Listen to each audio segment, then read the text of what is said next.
how's it going? It's That Nerd Ryan here, and today we are going to be doing something fun, actually basically this whole week. And it's going to be, well, okay, till Wednesday.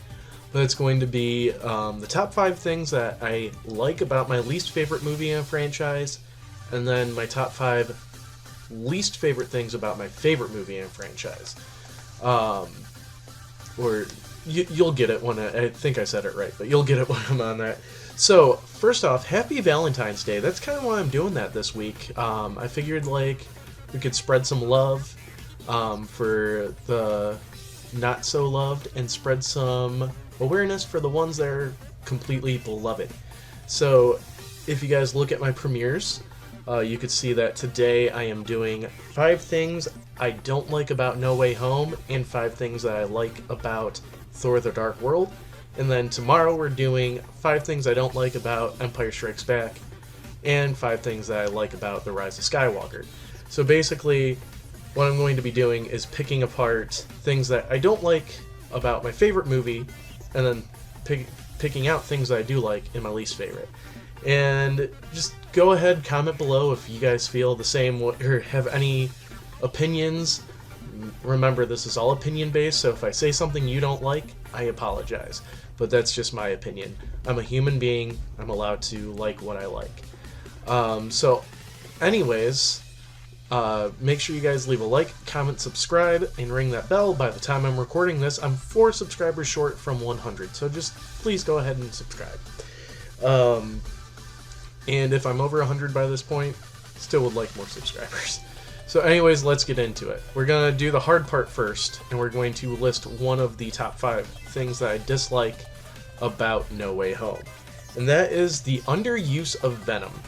So we were kind of built up over the 2 months that Venom Let There Be Carnage was released, all the way up to the point of No Way Home, of seeing Venom in the post-credit scene. And it was something that they avoided in the trailers and stuff like that. And it just kind of built onto the hype, especially since basically at this point Andrew Garfield and Tobey Maguire were confirmed to be in the movie, that they're hiding that. And the fact that we only ever saw 5 members of the Sinister Six, we figured the last one would be Tom Hardy Venom.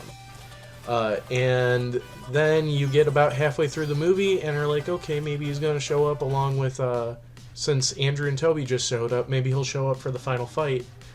And then you get a little farther in, and then you're at the final fight, and you're like, okay, there's only 5 of them, where's Tom Hardy? And then the movie ends, and you're like, okay, what was the point of Venom showing up? I guess he's going to probably just have Venom 3 in the MCU. And then you get the post-credit scene, where he gets the entire MCU explained to him, blips out, and leaves a piece of Venom behind. So, I know Venom Let There Be Carnage was kind of iffy, and I know Venom was kind of iffy, but Tom Hardy is a great Venom. And it would be great to have seen him interact with Tom Holland or Tobey Maguire or Andrew Garfield, and just the fact that they kind of wasted it kind of for a joke, for a setup for a different Venom, kind of makes me a little upset, and it would have been cool to see it like that. So now let's talk about one of my favorite parts of Thor: The Dark World. So Thor: The Dark World, it's hard to love. There's a lot of boring stuff going on in the movie, but literally, this is the first thing I put because it's the first thing that pops into my head when I think of this movie, and it's Thor's hammer joke, where they're like meeting up in the apartment, and Thor hangs his hammer on the coat rack. I mean, just the quick levity of that. It's literally the first thing I ever think of when it comes to this movie. And yeah, I mean, I know it's pathetic, but like literally just, it's my favorite part of the movie. And that kind of shows how much I like this movie. And then next part for No Way Home, Ned becoming a wizard. And I don't mean like, I'm glad that Ned has some sort of substantial power now, but I felt like he became a wizard just due to a plot device. I felt like it was like, okay, how are we going to get Andrew and Tobey to appear? Oh, well, Ned's not doing that much, so let's make him a sorcerer. Yeah, Okay, and then he can randomly teleport them there under a misunderstanding. I mean, the fact that, like, it kind of felt forced, in my opinion. But, I mean, it was a great playoff and everything like that. The fact that, like, we were able to have them meet MJ and Ned before Peter was great, because if they just ran into each other, I don't know how that would have went. But the fact that, like, his friends brought them in, and then they introduced, I felt that worked good. I just wish there was a better way to do it than just giving somebody superpowers for the sake of a plot device. So, next for Thor the Dark World, and this is basically for the MCU in a whole. Tom Hiddleston as Loki is on fire in this movie. He basically makes this movie. He makes Loki more of a likable character in this, more of a complex character. And we'll get a little more into it on the next one for Thor the Dark World. However, just anytime Loki's on screen, it just makes the movie a lot better. And playing off that he died for most of the movie was a great idea. And it kind of just made me like Loki a lot, because I didn't really like him in Avengers, and I didn't really like him in the first Thor. This movie made me like him, and I have a feeling it made a lot of fans like him too. So number 3 for No Way Home is that we only get one scene with Daredevil. I get it, Charlie Cox is going to be playing Daredevil more often now, but like the fact that they kind of introduced him just to be the lawyer, and then not have him like at least have a scene where he tries to help Peter fight like Doc Ock or something and show up, and they're like, who the heck are you? That would have been nice, and like just a little explanation of if the Netflix series are canon or not, because that would be really nice to know, because if I'm trying to introduce somebody to the MCU, do I have to introduce them to the Netflix series too? Or am I just sitting behind and going, okay. I mean, we had the same issue with Kingpin and Hawkeye. We don't really know if it's the same Kingpin or not. But yeah, so I just wish we had a little bit more time with Charlie Cox. Next is for Thor the Dark World, the Thor-Loki, basically the entire family relationship.